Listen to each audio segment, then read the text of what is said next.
con Francesco dell'azienda agricola Monpalà e qui parliamo di olio, di miele e anche di pasta, prodotti in territori differenti. Quali?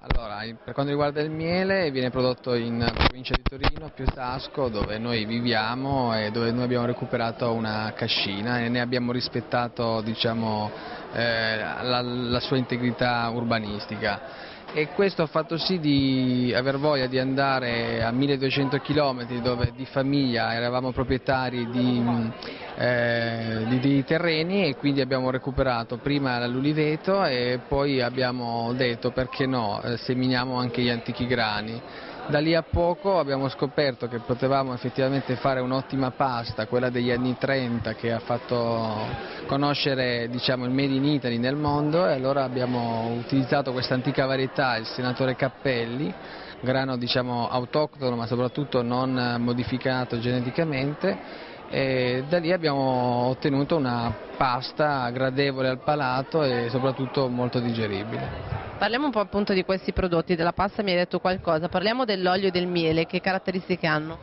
Allora, il miele è, diciamo, quello tipico delle colline piemontesi, quindi acacia, millefiori, castagno e melata. Il nostro castagno ovviamente è molto delicato, in primis perché la collina non presenta, diciamo, prevalenze di castagno, ma soprattutto perché il castagno ha un po' di problemi da diversi tempi, quindi le fioriture sono sempre molto più scarse.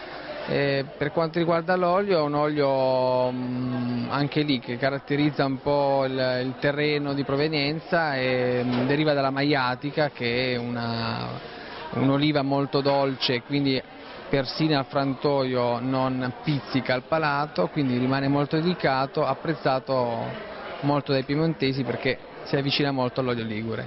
Grazie.